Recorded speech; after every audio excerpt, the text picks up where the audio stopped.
Noget jeg har haft mange problemer med, det er at få god kvalitet og god stabilitet i mine overhead shots. Hvorfor ringer alle til mig lige nu? Noget jeg har haft rigtig meget problemer med, det er at få god stabilitet og god kontinuitet i mine overhead shots. Altså mine slag over hovedet. Og det jeg har fundet ud af her på det sidste, som jeg har arbejdet rigtig meget med, det er simpelthen at tage en beslutning. Okay? Og der er lavet lidt regler for mig selv. Så hvis bolden bliver for dyb, hvis vi lige tager udgangspunkt i 3 slag. Vi tager udgangspunkt i bandejaen, hvor vi bare slår den ned.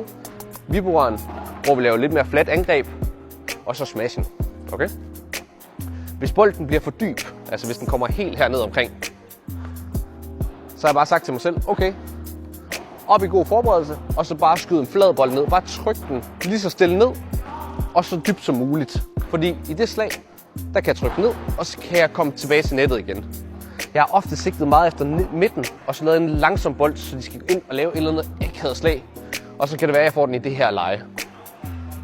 Hvis jeg modtager bolden omkring midterpositionen, mellem første og anden stolpe, så er det her, hvor jeg går ind og er lidt mere aggressiv. Det gør jeg med en vibora, hvor jeg trækker den her, og så kan man så gå alt efter hvor meget du åbner op.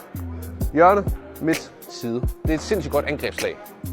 Hvis det har været et højt lob, som ikke har været alt for dybt, og at jeg kan nå at få mig selv ind under bolden, så er jeg selvfølgelig gået efter smashen. Men igen, hvis du gerne vil have den her kontinuitet i en slag, så ikke gå ind og prøve at afgøre det på første slag. Byg dit spil op. Det har hjulpet mig sindssygt meget. Så jeg synes, du skal prøve næste gang. Så næste gang er et godt lob. Find ud af, hvad du gerne vil slå inden. Er den dyb? Er den mellem? I midten?